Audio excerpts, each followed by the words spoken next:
quarter. 5-7, and sometimes you can get 5-7 and, you know, lucky to get it, but it could have been 10-2 easily, couldn't it? They were regulation misses.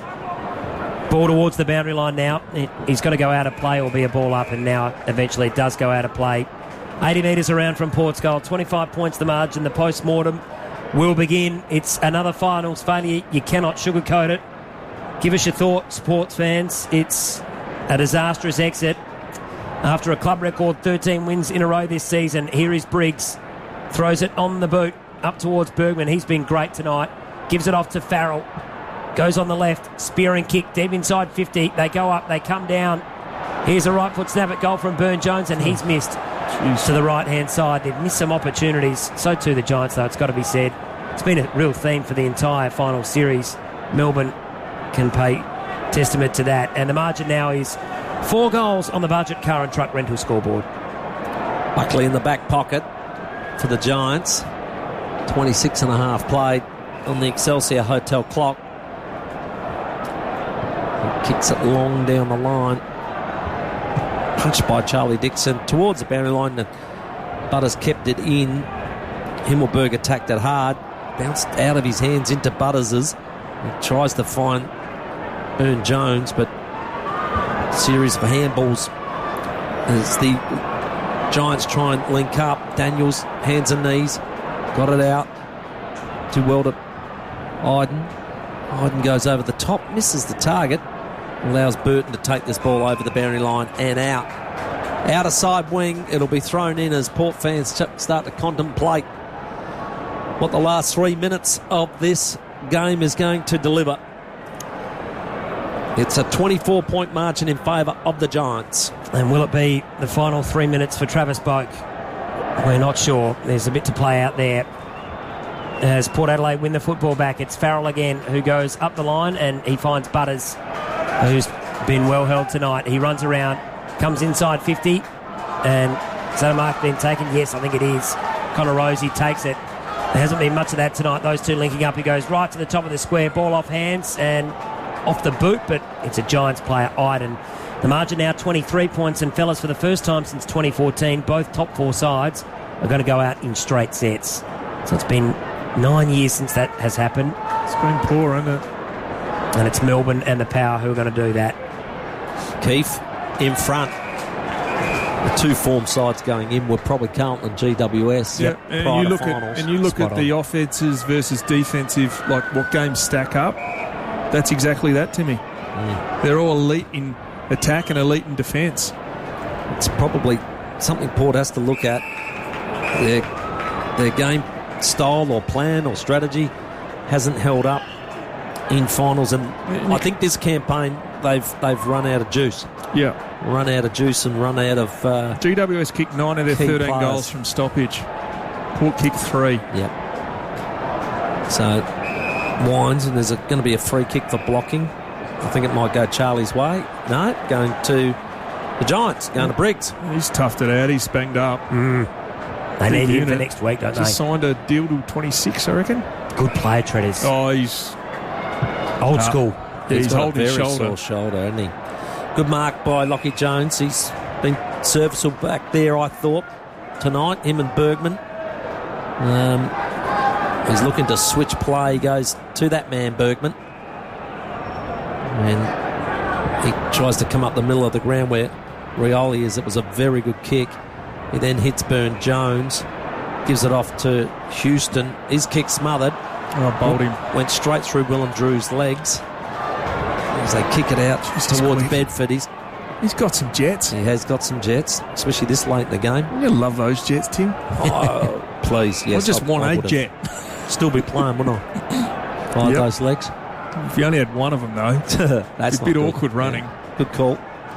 And in the hands of Lockie Whitfield, we've got just over a minute left on the Excelsior Hotel clock of this final. You'll see the Giants play Collingwood in Melbourne. And most likely on a Friday night. Sounds like it, doesn't it? So that will happen, and then on Saturday night we'll have Brisbane against Carlton as Port goes forward and in front. Nice mark taken there by Finlayson. If the Giants play like this, they're every chance to challenge Collingwood. They're playing well. Well, Taylor Adams is going to miss with a hamstring injury, Treaders. Yeah. That happened today at training, or yesterday, but got confirmed today. They go deep into the pocket, and Hogan doing it at both ends. He's been good. He's been really good, and I think we can look at Port. I think kicked 1-8 this term, but Jesse Hogan's kicked 4-4 and probably had 2 other opportunities that he could have done. You know what I mean? We can sit back and talk all we want, but when push comes to shove, you'd say Port's overcooked themselves, yeah, but the game hasn't stacked up. Yep. And the better side has definitely won tonight, Treaders, on the balance of play. They've gone down by 10 goals over 2 games. It was a 24-point win last week for the Giants, and they lead by 23, and that might just about do it. They're just chipping the ball around, milking the clock, and the Power are out. A straight sets finals exit. Disaster to finish 2023. Their season is over while the Giants march on. They continue to grow, 11 of 13, through to a prelim against Collingwood next Friday night. Feel the ground is shaking, the other teams are quaking in their boots before the Giants. We take the longest strides and the highest leap. We're stronger than the rest. We're the greater Western Sydney Giants. We're the biggest and the best, and we will never surrender. We'll fight until the end. We're greater than the rest. Well, GWS, you have to give them full credit. They were outstanding tonight. We'd love to hear from you, though, Port fans. 8223 0000 is the number. It was a 23-point victory in the end. And, Treaders, you've got to say they are fully deserving of that win. Adam Kingsley, brilliant coaching performance. The second half of their season has been wonderful. Well, he's done well, hasn't he? He's done well, but not only him, it takes a collective club. He actually told some board members he thinks it might take 10 rounds for the players to understand how he wants them to play. Well, it's about that, isn't it? You know, they were, what were they? 3-7 or 2-5 or something. But, geez, they've turned up the screws. They're as clean a midfielders I've seen this year.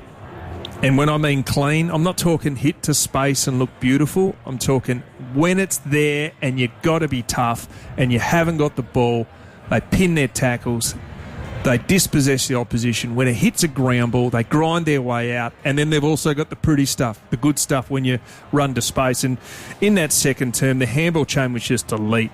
And the fact that they kicked, what was it, in the second term, it was something like 5 goals 6 or something like that. It's the fact that Port were even in the game.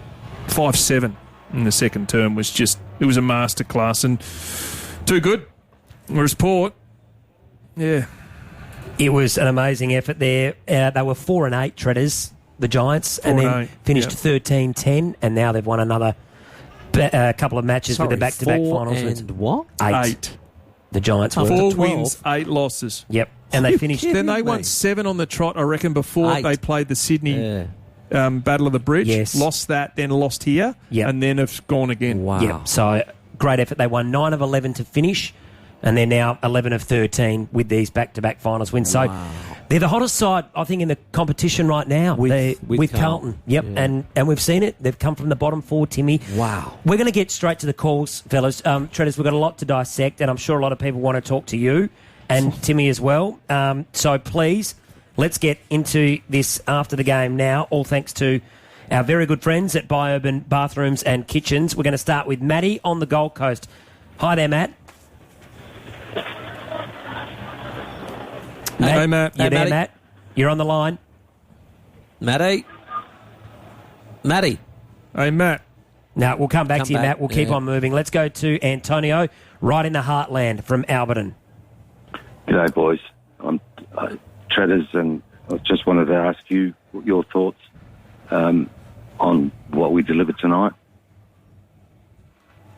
Just, what we delivered.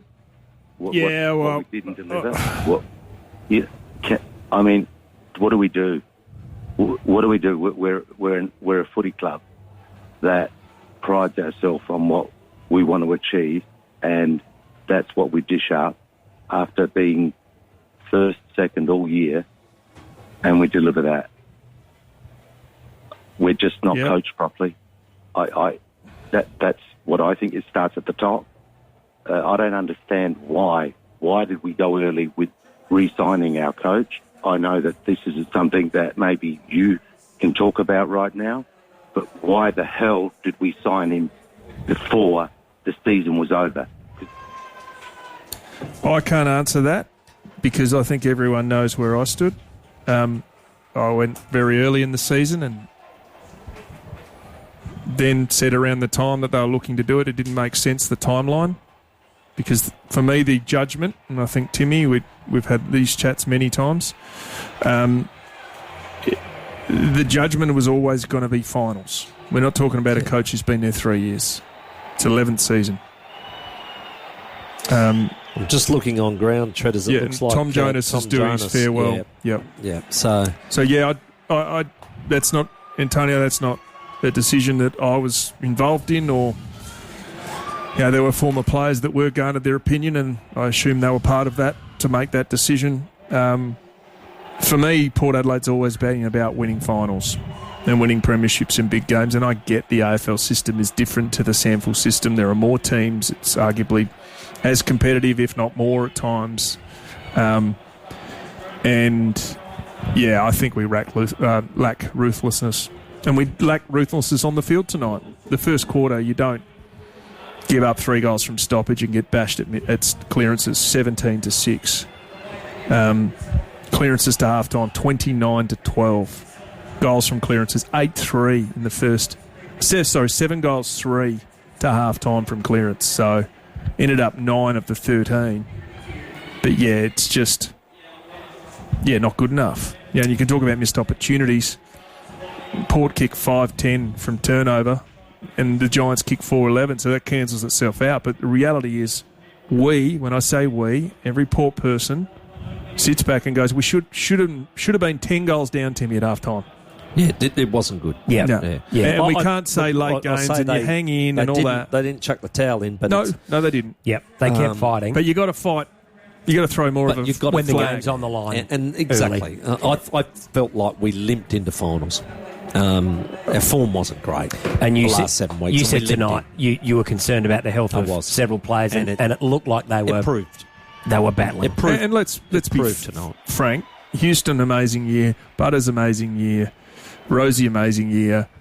Other than that, Bergman showed some great signs. Who else? Horn Francis had a huge step forward in his career. He has 20 touches, kicks 1, 6 inside 50s and 4 clearances in a final. And this is a second-year player. Drew, a really good year. But how many others? Wines, miles off. Boak, fairway off. Tommy Jones just being chaired by both teams. Off the good respect ground. Here. And Ollie Wines, I think, might be Travis Boak underneath him, carrying him off. Yeah. So nothing official there from Boak, obviously, a bit to play out with regards to his future. Fellas, we'll keep the calls coming. John from Norwood has called in. Good evening, John. Good evening. One, I think Adam Kingsley will have to get Coach of the Year. He's done an almighty job with this team. The last 6 weeks, it's been outstanding football they play against quality opposition. And like last time they played Port Adelaide here, they got smacked. And this guy has turned this team around and got them playing for each other and believing in themselves. I think he should be voted Coach of the Year. What do you think, Juan? I agree, Johnny. I think he's been phenomenal. And I probably look on with rose-coloured glasses, and I don't speak to King as often, but he's a superstar human. Nadine, him and the kids, Nadine and him came over many years ago. He came over on a 1-year contract from Essendon's rookie list. He built himself into a premiership player. He's a student of the game. Best and fairest. Yeah, best and fairest. I think we won a Michael Tuck medal back in the day, I think, when we won a pre-season comp when they were a big thing. And the fact that you see where he's gone over the journey, time at St Kilda, time at Richmond, won multiple premierships there under Damien Hardwick. He finally gets an opportunity after getting close on a couple of jobs. And I agree with you, Johnny, that he has had a phenomenal influence. And what'd you say, Rennie? They were 4-8. 4-8. 4-8, midway mark of the season, split round. Cop that. They've had a phenomenal year. And you know what? And they shed their 2 best performed mids last year, Hopper and Taranto. Mm-hmm. So they go back to the well with instant jets. Yet they've got a bloke, Whitfield, number 1 pick, Cornelio star, Tom Green, just walks out of stoppage for Between Cornelio and Green, they've had 16 clearances. I think Green could be the next Paddy Cripps. It already is. He's just he a is. ball. If he was just in a big Melbourne club, people might take notice of him. Yep. Scary. I think he could win a Brownlow. He is a star. And you know what? King has got him playing. And when you look at we talked about form teams, you talk about you got to be top 4 in offence and top 4 in defence to win a flag. This team was the number 1 effective team inside forward 50, right? And also number 2 for defence. They're exceptional side. Yeah, they're going great guns. After the game, thanks to Biourban Bathrooms and Kitchens. Let's get to Gino. Hi, Gino. Oh, g'day. Just, I think a couple of points, but yeah, basically, I haven't been a Hinkley fan for the last 6 years. I thought after 5, that's enough. You know, I wanted to see him go, but they kept on signing him, and that's fine. But you know, like you said, Treaders, there is a Port Adelaide creed. You know, we're there to win finals, premierships. You know, and we know it's hard. But 11 years there. I just want you and Timmy just give me a yes or no answer. In his tenure there in 11 years, has Hinkley's era been a successful one at Port Adelaide? I mean, yes or no? Oh, it's a no, Joe. No. It's a no. Exactly. Yeah. Yeah, I don't think... Gino, you're preaching to the converted, mate. Well, I don't know. I don't know why the board moved early. I said that judgment would all be after finals, considering Ken centred the season launch here at Adelaide Oval. It's the best list I've had. And don't get me wrong, when they won 13 in a row, I was like, wow, maybe we're looking at a team that's going places. But I think 5 or 7 of those by under a kick, but you take your chances, right?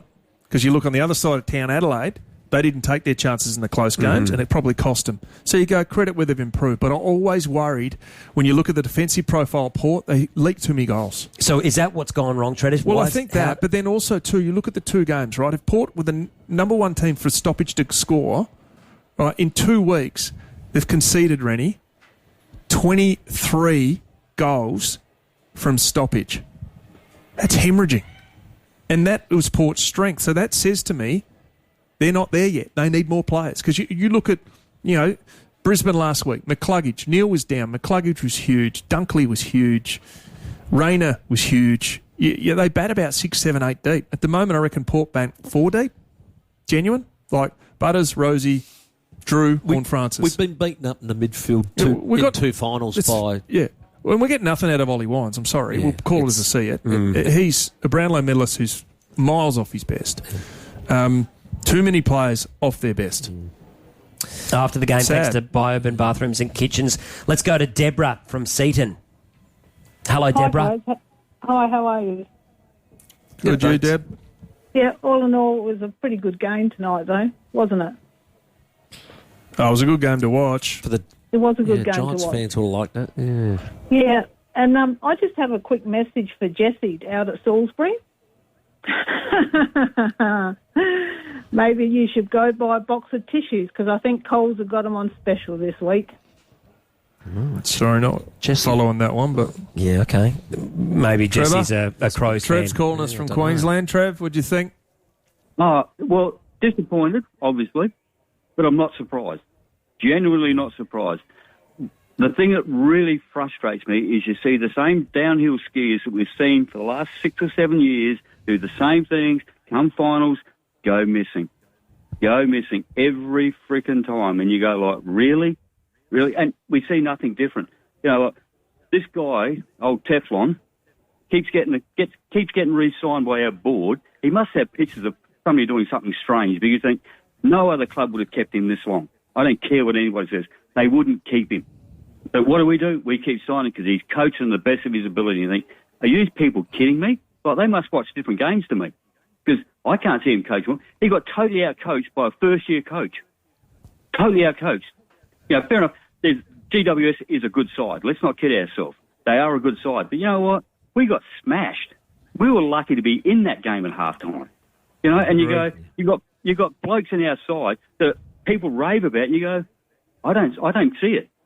I just don't see it. Like Connor Rosie tonight, the amount of times he was brushed aside in tackles, for a guy of his ability, that is ordinary. Dead set ordinary. And you go like, really? The guy's a good player. I've got no problem with that. But the thing about it is, when it's your turn to put your body on the line, you do it. but the amount of times tonight he put one-handed tackles, you think, mate, sorry, that's not good enough in finals. You get away with that in junior football, but at this level, sorry, that's not acceptable. We were smashed tonight. I agree. Good call. Treaders, do they get any kind of leniency? I mean, once you're out there, you're out there. They were well beaten tonight, but did it hurt them? How much of an extenuating factor was the injured players, do you think, coming in? Once you're on the field, you don't make excuses, right? They took the risk. No one asked Port to take the risk, right? Did it cost them the game? No. Didn't cost them the game. Their midfield got belted, got absolutely smashed. That's what cost them the game. So I think selection certainly didn't help, but I don't think you can hang your hat to say, yeah, that cost Port the game. They're lucky the Giants kicked 5-7 in the second quarter. Could have been 10 goals. That was the one. You that could have had broke walkouts. Yep. So anyone who thinks, I'm baffled by the decision making. Let's get to Alan from Albert Park. Hello, Alan. G'day, man. How are you? Good, Just thanks, tell me, Alan. you don't win finals with soft players. Would that be correct? That is correct. We had too many people that pulled out of contests throughout the night. The other thing is, why would you play your softest defender on their toughest opponent? Would that be correct? I'm talking about Burton on Toby Green, right? Softest defender on your toughest opponent, right? And the other thing is, we're 5 goals down going into the last quarter. Why would we still be tagging? Drew's still tagging 5 goals down. Can you ask the question to a coach? I reckon they'll be hiding I this don't week. think we'll get one, Alan. Unfortunately, they might not come on tonight. We'll go to Dan at Rosewater. G'day, Dan. How are you guys? Yeah, look, I'm pretty embarrassed about that. That was pathetic. It was boys versus men out there. One team was hard as nails. The other team was soft as butter. Another home final we've lost. It's unbelievable. Like, honestly, I was there at the Bulldogs game a couple of years ago in the prelim, and that was disgusting as well. Ken Hinckley's been out-coached again where it matters, and it's not good enough. And I'm fed up. A lot of other supporters are fed up. I don't understand why the board doesn't listen to the supporters, because it's been 11 years of disappointment. And like I said today, a home final, and they were soft. They were so soft. It was so evident. It was. I had to. Sorry, boys. I had to call up. I had to put my 2 cents in. Absolutely, that's fine, mate. And you're not missing the point, mate. Oh, I agree with every point you're making. Well, I think, Treaders, you called it in that second term, that quarter felt like the first quarter from 2021, and you said it at the time. Yeah. It was almost uncompetitive, almost, wasn't it? Yeah, and I wrote here, handball chain elite, 3 goals from stoppage, right? And it was Hogan, Kelly, Cornelio, Hogan, and at that stage kicks his third and then coming. Yeah, and then it gets in the third quarter, where Hogan misses from the goal scorer and they miss about 4 or 5 other shots. So you sit there and go, Port's won a quarter, 3-1 to 2-4, but for 3 quarters of footy, Port kicked off the park. And if anything, I think the clearances were 28-12 to half-time. Like, I'm looking at the numbers now. Disposals, 138 to 213. That's a lack of effort, or willing to work. Yeah. And that's an indictment on a group. You lose contested clearances, 28-12 at half-time. Contested ball, where the game is at, finals, put your head over the footy, 80 to 64. And the inside 50s were 35-26. And that only helped late because there were some opportunities Port got. It was, 7-3 at half-time. Scores from stoppage. That's unbelievable. After the game, thanks to Biourban Bathrooms and Kitchens, we'll keep on moving. The calls are coming in thick and fast. Sean from Strathalbyn is on the line. Good evening, Sean. How are you, Sean, we're going to leave you there. Sean, we'll come back to you. We're just going to go to the rooms first. We've got Dan Houston in the rooms, who's been good enough to come on. Dan, thanks so much for joining us. It's bitterly disappointing. It goes without saying. It must be pretty flat in the rooms, I imagine. Yeah, it's boys are flat. it's been pretty disappointing feeling at the moment. It's obviously, get a bit of a lesson in finals, and that's the reality of footy. It's a brutal industry, and you got to be up to it each week. And we've struggled the last 2 weeks in contested footy, and the boys are a bit flat. So this will sting for a while. Dan, Warren Treadray here. 22 goals from stoppage in 2 weeks. It was your strength. Now it looks like it's an area where it was almost boys v men. Is that too harsh? I think there's a lot of things that go into stoppage goals. It's a whole team thing. I wouldn't say it's just the midfield, but I think it's too hard for me to say now, 5 minutes after the game's finished, but we did get smacked in contested footy as well, and stoppage goals is something that we're going to have to look at, and as I said, it's probably hard for me to comment being 5 minutes after the game. In the second term, what was evident, it was just they were just elite in close with their hands. They were tough, and as you say, contested ball clearance, all that. But then they were just their ability to put pressure on and get the ball back, but also their elite hands in close. Did it feel that way out there, that even though you're trying, you just couldn't get arm on them?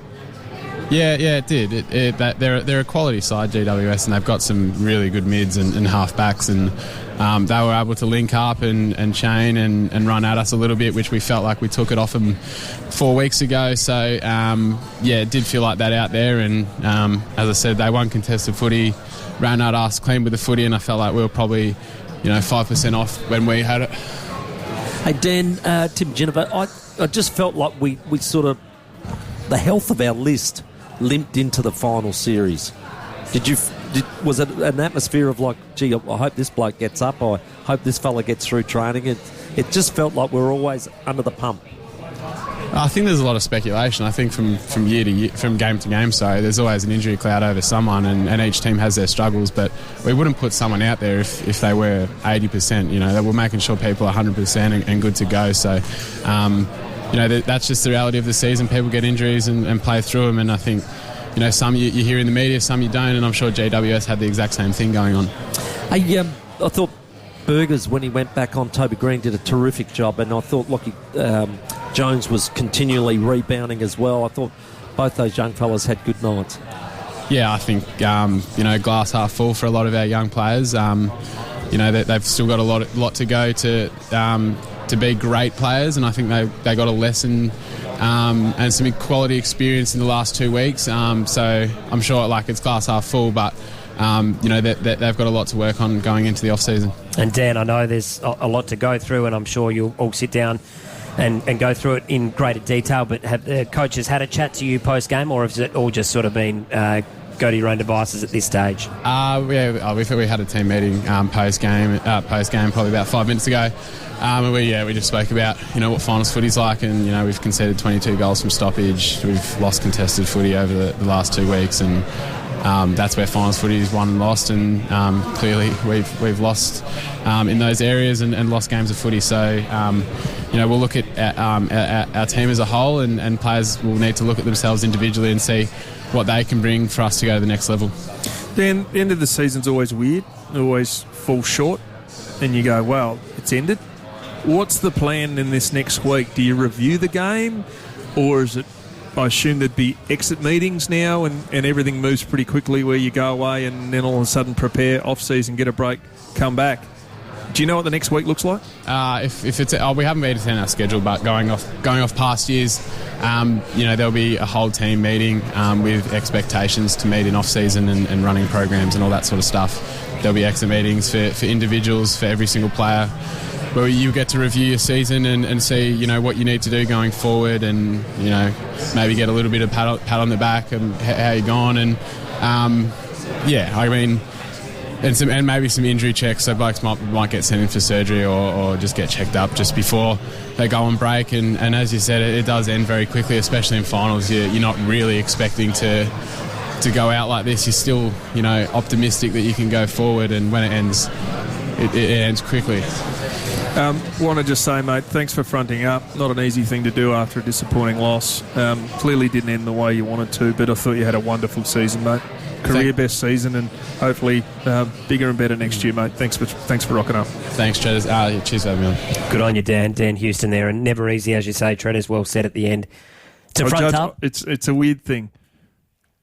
I judge the players when I used to play with them. I'm sometimes a harsh prick. Timmy? No, nothing wrong with that. No. Who front up and talk in the loss. You always used to see when you win, everyone's happy to talk. When you lose, it shows a bit of character, and good on him for showing up. Because you don't have the answers straight up. And you don't want to do it, but you have to do it. You've got to do it. It's your job, and your fans want to hear from you because you got to sell hope. Yep. And the game is about selling hope. And it's a $1 billion industry now, so we want the access. Yep. We want to talk to them, and he's done it. And the clubs have got to provide that to the media outlets. So it's tough, isn't it? But let's get to Sammy Daddo, who's in the rooms for us. Done a great job tonight, as he has all season. Sammy, pretty flat mood down there, isn't it? Yeah, correct, boys. That is it. Just a quick update from down here, though. Of course, we don't know anything set in stone just yet, but a very emotional Travis Boak with a bunch of family and friends around getting a lot of photos. So, yeah, we know it's the last game of the season, but we're still unsure if it's his last game for Port Adelaide. Wow. Yeah, game number 348 tonight. He tried hard, as he always has. Yeah, Wonderful I'm I am seriously concerned if it is. No, not. You just don't want it to end badly. You know what I mean? Between him and the club, you just want you want it to be an amicable finish. Yeah, if it is a finish. If it is. And as we say, there's a talk. I agree with you, Timmy, but there's also talk that the discussion, some of the rumour was that, maybe the discussion was we don't want to end in the SANFL, and he might go, hey, am I worthy of a minimum contract? I'd like to play on. Can I be of value even if I do play in the SANFL and I play 50%? And he might want to commit to that. Yeah. Not many players do, but he might, and we don't know. Or he might go, someone else might have said, hey, we'll take you for a year. But I don't know. I thought he was, for a bloke who's missed a lot of footy, I thought 21 touches on a wing, he did quite well tonight. He was okay. He was not the worst by any stretch. Yeah, but, it's a brutal, and we say brutal industry, but, geez, some guys get unluckily sacked after 2 years. And he's probably played 18, hasn't he? Yep. 2017, I think. 17? Yeah, he came in 07, I reckon, drafted 06. End of 06, 07 his first year. Yeah, so... I just thought I'd ask you because I'm not good with that. That's amazing. Let's keep going with the calls. Sean from Strathalbyn. Sorry to cut you off before, Sean. Thanks for waiting so patiently for us. Oh, good. I just thought our young fellas like Dersma, Rosie, Butters, the last 2 weeks they've copped an absolute pizzling in the middle, and it just showed them what finals football's all about, because I don't really recall either of them getting a clearance. And just the selection on we've got Evans and Fantasia sitting in the wings, and you'd think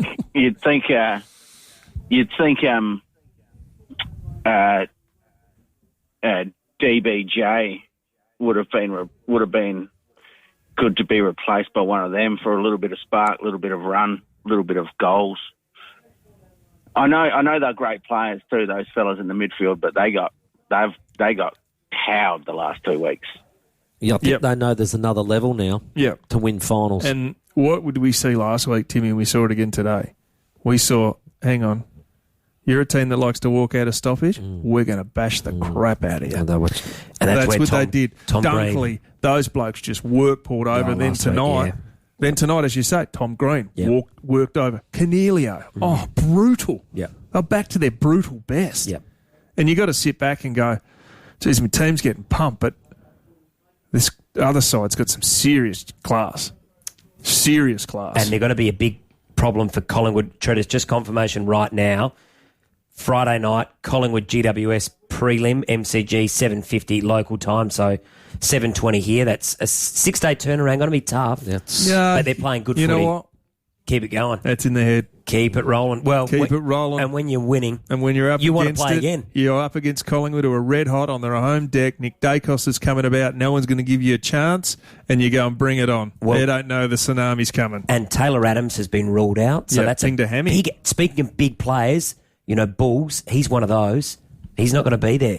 So, look, it's going to be the Pies starting favourite, but that will be Friday night, which leaves, of course, Saturday. It's a twilight game, Timmy. 5:15 local time, Brisbane up against Carlton. I imagine, Treaders, that's because if Carlton win, would they be able to get them back in time to sleep in their own bed on that later finish? Well, don't know if they would. Well, unlike here, I don't think Melbourne or Sydney As the airports curfew? have curfews. Yeah. So maybe they... You know what? Part of the deal, they might say, yeah, we'll play 6 days as long as you charter us a flight home. That's that right. night. Yeah, give us a flight at 9:30, 10 o'clock. We'll be home by 11. What day midnight. were they playing? Saturday. Oh, Saturday. Oh, yeah. That's no problem at all. Yeah. So they're the times confirmed for you for the prelim finals next week. Let's go to Highbury. Michael's been waiting very patiently. Hi, Michael. Yeah, guys, I think this result was done when David Koch made the decision in August to appoint Ken Hinkley and Predators. I think I backed you when you said it was untenable. Like, end of the day, you don't go into any final with players that are unfit. McKenzie was unfit. Dixon was unfit. Marshall was unfit. You got players in that team that should not be in that team. Xavier Dersman, I hope to God he goes to Geelong in some sort of trade. Like, this game was lost before it even started. And this team will go nowhere until they become tough. Farrell, I like him when he's got the ball in his hand. He does use it very well. But he does not put his body on the line. And tonight it showed out bigger than ever. Power Pepper had a great season. But in finals, guess what? Went missing. And I've said last week, the hard forward that they want in Jed McEntee. It's only going to be a hard forward, but guess what? You've got to kick goals and do something there. He doesn't do enough. They've got Fantasia. I would risk him. You've got the bloke from Geelong. They won't give him a go. Francis Evans, he kicks 3 goals, but we'll drop him. Like, Ken Hinkley has his favourites. And guess what? When you've got favourites, you don't win finals. Jack Carl won 11 grand finals. He didn't have favourites. He picked the team that he knew would win a game. Ken Hinkley, mate, we will go nowhere until he is gone and they get someone that can give us strength and listen to the Foss Williams creed. We do not give up. Good on you, Michael. Love your passion, Mick. I think a lot of fans feeling your way at the moment. Let's go to Reggie from West Lakes. Hi, Reggie. How you going? It's pretty hard call to follow. Just a bit of criticism for Ken lately, which is probably some of it's fair, some of it's not. But as that gentleman mentioned, we're taking unfit people into finals. Treaders, I imagine you would have done a few fitness tests over your career. What would Charlie Dixon's fitness test look like on Thursday night? Walk a couple laps and that's good enough, do you reckon? Oh, I got no idea. Not sure. I would have put him through the ringer and he'd have to have trained flat out and he'd have to have trained competitively. Like, I'm talking seriously. Well, it's a bit hard how many fit defenders they got to go against him. You know, did Piscini train? Oh, I didn't go to training, but if he trained, I'd be saying smash him, belt him, test him over, play him like he's playing a game.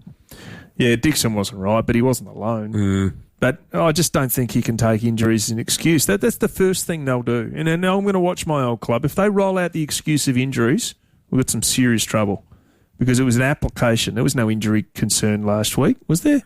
You go out there, you're fit. Everyone's played with injuries, played with needles, played with problems. I know many years ago when we won a flag, and Timmy, you would have gone through them. Yeah. The doctors towards the end of the year probably got an extra hour of get there early to provide local anaesthetics. Well, the other one famously is Nigel Lappin played with broken ribs in the grand final when they won the year before you won it. You find a way. Let's keep moving. Travis from Ridleyton has called in. Hi, Travis. G'day, boys. Sorry to change tack a little bit here, but embarrassing loss. I was just as upset as everyone else was out there tonight at the game. But you know what? Like, even more embarrassing is our supporters who wait for our team to fail and pounce the minute that they get the opportunity. You know, like I love this club so much, and it brings so much joy to my life. And you know, I get to go out there and have some fun with my stepson and have a great day. And then, you know, just some of the talk around the grounds about, this is going to be great in the media, Ken's going to cop it, all that sort of stuff. Like, you're not supporters if that's your attitude towards the club. So I just think, I would implore the Port fans to put egos aside. Let's back the club in. We already know we've got 3 key players coming in. We have had some injuries. I know that's obviously not the excuse, as you just said, Predators, but We've got a young list. There's going to be plenty of opportunities ahead. Let's keep going. Let's get behind the club and support them. Yeah, I understand the positivity. Absolutely. I think there's an element of fans don't feel like they're listened to. Our 5AA Twitter's blown up, and I get it. It can easily turn onto a pile-on when you finish percentage out of top 2. You're expected to get to a prelim at minimum, and you fall short. It's a frustrating time. I lived through it many years ago. Yeah, 2002? Well, 2001, we went straight sets, played to Brisbane, lost, then played at home. Hawthorn, John Barker kicked them from a boundary line where I don't think there was light between the goals, but you live with it. Then the next 2 years, lost home prelims, but won the next final, then lost prelims. The first final, then prelims. And then we're able to taste the ultimate success. I just think it's been a long journey. That's probably why Port fans are second-guessing and some don't feel like they're being listened to. Yeah, knocking and pushing and not feeling like you're making progress. Jack from Kensington Park has also given us a call. Hi, Jack. Hey there, guys. Just want to be quick with a couple of facts and a couple of questions, hopefully you guys can answer. Firstly, in the entire season, Port only beat 3 top 4 sides in that run of 13 in a row, only 2 inside the top 6, I believe. So it's all about, how the fixture kind of rolls out, and they were lucky to get a few of the bad clubs at the right time. I saw a stat where it says Hinkley's the first coach in AFL history now to not make a grand final in his first 11 years in the job. And the question I want to ask is, just on that list and the team that were out there tonight, genuine question, how many of those players are either playing at their peak right now or their peak is behind them? I think there are only a handful of guys who actually have their best football still in front of them, and that's a massive, massive concern. Miles Bergman, I think, probably got his best football ahead of him, but I'll defer to you. I appreciate the call. It's a tough one to answer. Well, Butters, Rosie and Houston have had career best years. Yep. Can they go to another level, though? Well, they probably can. Well, you don't need them to. You just need to play the similar level and you have others come up. Yep. Because if they're already all Australian, you probably don't need to be above that, if you know what I mean. Yes, so of course. Horn Francis, he's had his career best year. Drew's had his career best year. Farrell, nah, don't think so. Burton, no. Ollie Wines miles off. Bergman, yes. Rioli, I think, has been solid for a small forward. Can he get better? Don't know. McEntee, nah. Burn-Jones, no, miles off. Power Pepper, not great tonight, but I thought he was good this year. He's had a great year. Yeah, he'd be top 10 best and fairest. Jones, not a great year, but he's got upside. Just on Jones, Elias had a solid year. Solid. Do they need to change where Burns plays? Lockie Jones. Wow. I think you need to sell him in the best 22 to start with, and then just let him play. Like how many games has he played? Got it. When you look at this sheet, you just go dizzy sometimes. 34. Yeah, you need to get to 50 games before you can really rely on him. Yeah. Elia's a genuine gun defender, but Mackenzie's on the wrong side. Yep. Marshall's got a lot of work to do. Dersma's way out of form. I like the kid, but he hasn't had a run at it the last 2 years, so I wouldn't be rushing him out the door. Dixon's past his best, and I was surprised they re-signed him. Lysette's past his best. Lord's got massive upside, and Finlayson, I don't think he's going to get much better. So there's some tough questions to ask, to deal with. But it's interesting. It's interesting where the list profiles sets. Yeah. Well, and now it's all about the trade period. Yeah, like you're going to get in those guys that want to play. Are they going to be better than what you got, potentially? And are they going to be world beaters? Don't know. You're going to be able to develop them into A-graders? Don't know. That's the challenge that awaits. And then the other thing, Treaders, is you've got to work out, if we're going to bring Asava Radaglia to the football club, if we're going to bring the other trade targets, Jordan's Sweet, to the football club, Thatcher. Is it going to make this Zerk Thatcher? Are they the missing pieces, or are we still...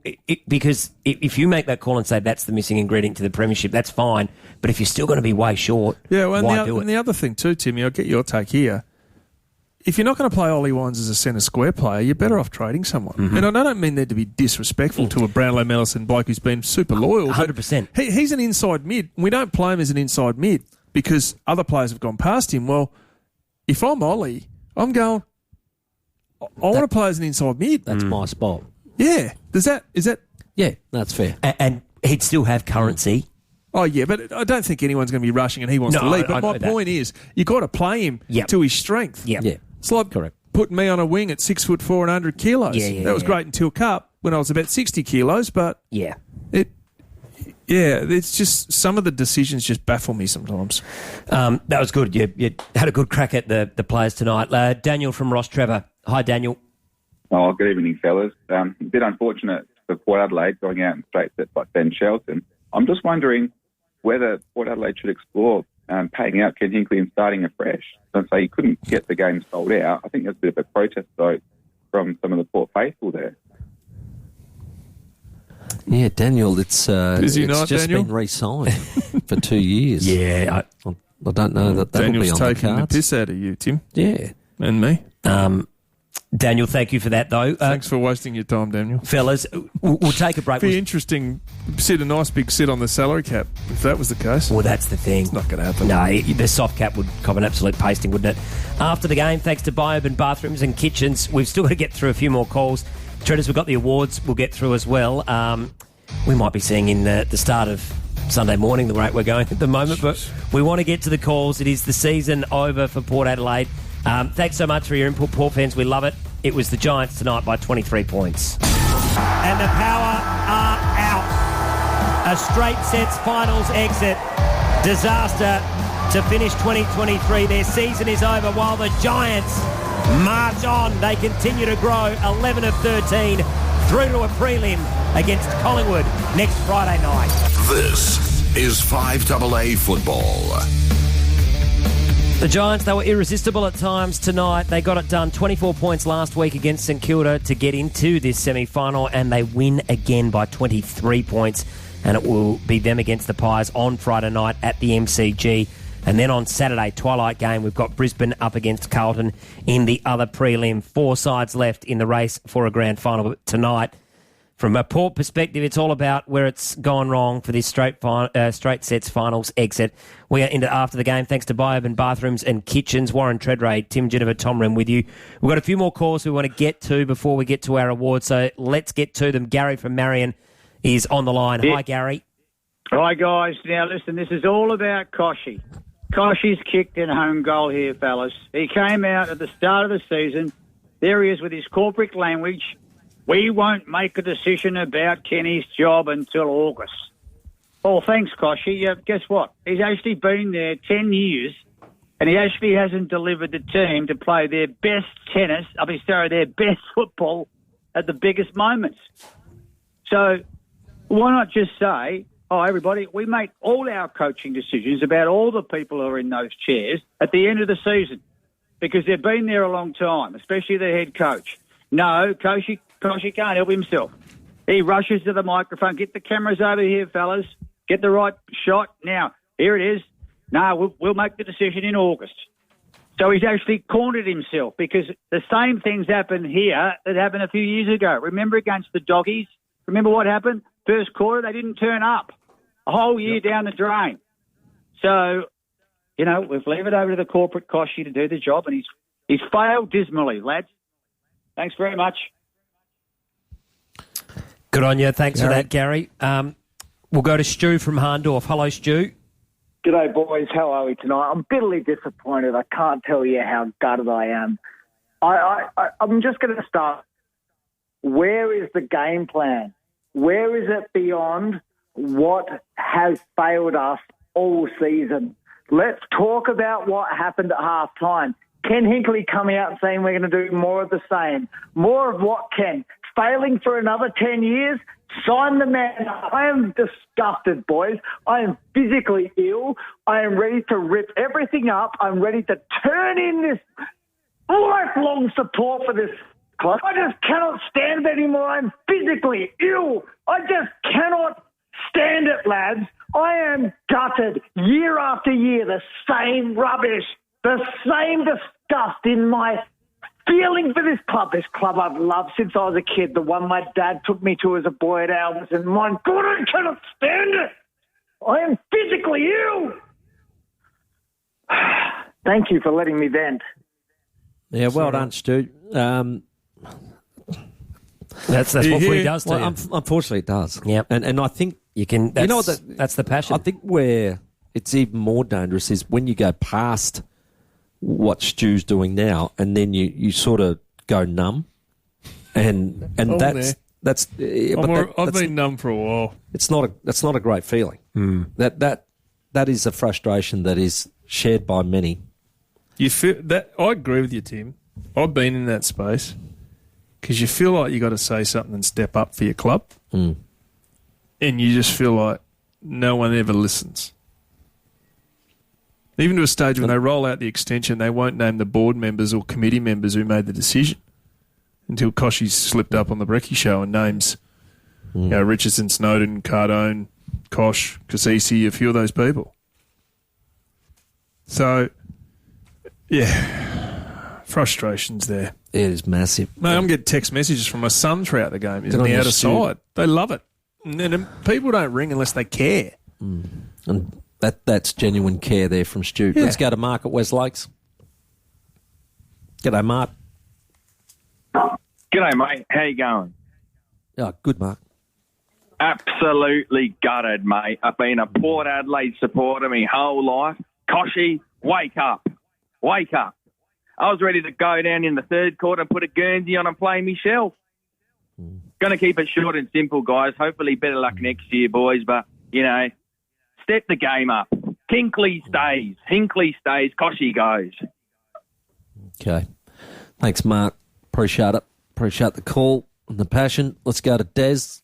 Go, Daz. Oh, hello. Daz from Cairns, mate. How are you?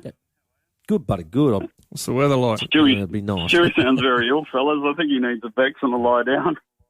Oh, mate. Poor Think we all Stewie.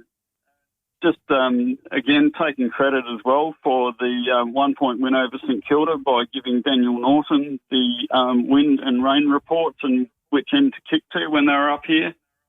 So I'm happy to take that. Timmy, now, just want to quickly say, as far as Trav Boak goes, poor Trav Boak this year, a broken rib before the season. I reckon he had another one during the season. Immaculate preparer, really, really hampered by that stuff. And he's come through and showed his class tonight. But again, in a situation that I've seen many players go through with this club over the past 10 or so years, certain players are going very well, but then all of a sudden we come into a new season and for whatever reason they start to become maligned and put to the side, devalued, and before you know it, we're told that maybe their time has come. And I saw the same with Lobie years ago when he was absolutely on fire before Paddy Ryder came to the club. And Paddy Ryder had to sit out, and then the following year he came in. All of a sudden, Lobie didn't have what he had anymore, but he was great up until that point and could have been our number one ruckman for many years. But as far as Trav goes, Trav's really shown his class tonight. He absolutely deserves at least another year, given what an immaculate preparer that he is and how much he treats his body as a temple. I'm sure without those two situations this year, he would have been right up there all year. He's our third highest ball winner this year. If we're talking about who should retire, Trav should go on. And if Ken wants to malign him to the point of seeing him out of the club, maybe Ken should consider retiring and seeing himself out of the club so that maybe we don't then have to cost ourselves from the soft cap. Just the honourable thing to do, mate, because we look at other people who are in the comp at the moment. We're talking Vossi. So as a player, Vossi won 3 premierships, and Vossi's doing what he does at this time of the year, leading by example and coming to a place of winning. Ken, I think it was 2 or 3 losing premierships. Ken's doing what he generally does at this time of the year. So maybe it's time to consider, regardless of there being an extension or renewal, maybe it's time to consider whether we fall on our sword and do the honourable thing and realise that maybe we haven't brought to this great club what is needed beyond what we were able to contribute to our old club. And instead of maligning greats like Trav and seeing them out of the club, maybe we should think about our own position. and just think about that honourably. Yeah, Daz, we've had our Sam Daddo, who's down the boundary for us tonight, go into the rooms, and it sort of appeared that there was a lot of family members around Travis Boak. And a lot of emotion. And a lot of emotion around it. So it's an interesting one, Daz. We're going to see how that plays out the next few days and maybe weeks to just see what eventuates. Well, you made a really good point, Timmy. He's a champion and a greatest games player in the AFL. You know, what he's done for that football club has been transformational. You need to treat it with care, don't you? Oh. It's so crucial. 100%. 100%. Because that can go to the fabric of your club. Very well articulated, Daz. Thank you. We'll round it off with James and then we'll get to the awards. James from Ross Trevor. Hello there, James. Hey, boys. Hey, look, I just want to level with Stewie, mate. We're feeling the same as you. It's gone numb after that game tonight. Absolutely terrible performance. I just want to start out with what's even more terrible, though, is I had to take out a second mortgage to buy a round of beers tonight, boys. Honestly, almost $30 to buy a round of beers at the football. Something's gone wrong. Anyway, Ken, I think the time's up. Signing in August before the finals, what were we thinking? Should have been one more year, and if you win in finals, then double whatever they're offering him, because time's up. This chaos ball into the forward line with just absolutely no organisation. We got all these scoring shots, but none of them are actual clear-cut scoring shots. Time's up. Time's up, boys. Thanks, James. The only thing is, is it Josh Carr? Is it as simple as that? If you're going to go down that path, it's not happening. Like, I don't mean to be cut you off, Rennie, but it's not happening because you're going to have to. He's probably on 800. But this is the coach thing. is on 800. He's owed 1.6. You replace 800. You're going to blow your footy department spend cap. Yep. Port's not a super rich club, right? Even if people donated money, which fans want to talk about all the time, but it's going to cost you 1.6 to replace your coach, maybe 1.4 because you'd be on a bit less. Is that what you want? Yeah, well, exactly, and that's the thing. And everyone wants to, Ken and I have had an interesting relationship because I call out what I think is right, and he doesn't necessarily like it. It's all performance based, and we've all got our egos, me included. Don't worry about that. But reality is, Port, the club, and the leaders decided to re-sign him. Yes, when they did. You can't blame him for wanting to stay on and wanting to coach because he thinks he's a career coach. So I'm not putting the acid on him. Yes, he might have put some pressure on, hey, I'm getting interest or rah, or whatever. But Port had the perfect opportunity to say, hey, let's just sit and wait. And then you make a call. And if even after this game they decide to go ahead, there's reasons why board members are there and presidents are there and CEOs are there is to run the footy club. So the fact that it was done when it was done just didn't make sense. It just took you effectively held all the cards and gave away the aces. Baffles me. Let's get to the awards. We've had so many calls. I've thrown them out 3 times, this piece of paper. I'm done, Rennie. I'm done. Get me out of here. I think we are it's done. Cricket season. Is it tonight? Injury report, thanks to Western Hospital, your healthcare hub that services the community. Well, there were a few coming in. Lyset ankle. Horn Francis got a poke to the eye. Yep. And about the 15 players we took in injured. So thanks to Western Hospital. Premiership ladder. I've lost it, Tim. Thanks to Rossdale Homes, home of the absolute fixed price contract, no builders variations, no nasty surprises, no ladder. But there are 4 sides left. It's GWS and Collingwood. They'll play on Friday night next week in a prelim, and then on Saturday the twilight game will be Brisbane up against Carlton. And for the first time since 2014, both sides that lost in the first week of the finals have then gone out in straight sets. Port officially finishes 5th. 5th, yep. And Melbourne 6th. Yep. Goal of the day, thanks to Beechwood Homes, real custom home builders. Rioli snap. Yeah, it was a ripper. It was special. Third quarter. Yep. Yeah, great goal. Mark of the day, thanks to McGain Real Estate. If you're selling, they have the buyers ready to go. I need some help. The Marshall Chestmack mark early when he could have got cleaned up, but still went through it. Yeah, or the Dixon contested mark late. Oh, Marshall. Thanks, Tim. Yeah, took it out of Perryman. Thanks for your contribution. No worries, mate. Don't rip your hammy out getting out of here quick either. I've never seen someone pack up as quick as possible. Rising star of the day, thanks to Foodland Supermarkets. You are this is Horn Francis. Audio medium, mate. All right. With everyday low prices, great food lives at Foodland. And the player of the day, Treaders, thanks to Foodland Supermarkets. 1 vote to Bergman. I thought he was great. 2 to Houston. It's probably their genuine ball winner off half-back who was probably the most dominant. He was good. And I gave 3 votes to Rioli. He kicks 3, has 12 touches. Kept them in touch. Yep. Attack the footy hard. Look at these poor GWS blokes running wind sprints. Back in the day, no one used it. Or runs, trying to get their GPS numbers up. Well, they're in preparation for next week. Yeah, exactly. They're still going. They're still going. That is us done. Timmy, Treaders. Thank you, Tom. Sammy Datto as well. Great job, my man. Tugger's back in the studio. Doing a great job. Lyndon controlling all the buttons. Thank you, my man. Well, not the way that Port fans wanted to see it finish. Back-to-back losses in the finals and many more questions, which Rowie and Timmy G will begin won't to he be a galah on Monday? Dissect on Monday. Appreciate it. Thanks so much for tuning in. It has been a hell of a night here at Adelaide Oval. Not a great one for Port and their rich finals history. A 23-point loss to GWS. The season over. This is how it unfolded. 45 metres out. Set a fast start was so important. Playing at home. Kicking boots are better this week. That's the start they wanted. Willa Rioli with the first. Rioli quickly plays on. Paul Francis inside 50 takes the mark. Now he kicks it powerfully. It is going all the way.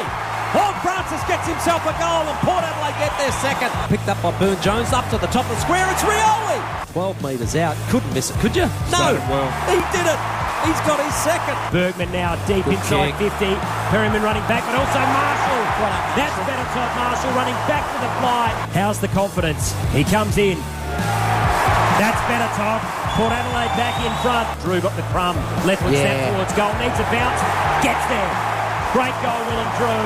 So Hogan with his little stutter comes in at goal, Fred Flintstone style, but he kicks the goal. He gets his second. It is a 1-for-1 game. Riccardi poked it out the back. On the left, Kelly has a shot at goal. I think he's got it. Wow, what a snap that was. Lux of Fortune, Cornelio around the body. They've got another one.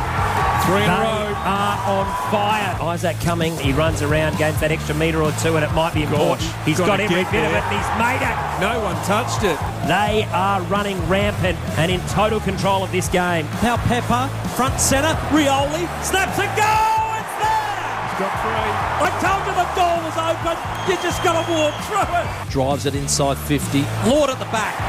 Terrific mark. There's no angle to speak of. He drops this nicely. Oh, it's a good kick. Ollie Lord gets his first. Todd Marshall, 45-degree angle, 35 metres out. Kicks that goal and gets it. Gets his second. Then Port Adelaide. Are they back? Maybe. Stephen Cornelio, let's have a look what he does with this. Straight over the umpire's head and just takes a bit of heat out of it for the Giants as Port were coming back. High ball. Who's underneath this? Dixon. Good mark. Dixon, can he get him off to a good start in the last quarter? He can. Charlie kicks the goal. Port Adelaide are within 20 points. Riccardi just inside 50, tight angle, kicks on its way, struck it beautifully. In fact, I reckon he's kicked it. That's a huge kick. That is a dagger for Port Adelaide. What a goal for Jake Riccardi. And the margin now becomes a real issue for Port. And this is the nail in the coffin. Goal. Toby Green gets his third, and what is a very important one for the Giants in their quest to get to the prelim. Milking the clock. And the Power are out. A straight sets finals exit. Disaster to finish 2023. Their season is over while the Giants march on. They continue to grow 11 of 13 through to a prelim against Collingwood next Friday night. This is Fiveaa Finals Football. The footy is over and Fiveaa is talking Adelaide. Stream us live now. Hit play on your Fiveaa player app and enjoy Fiveaa in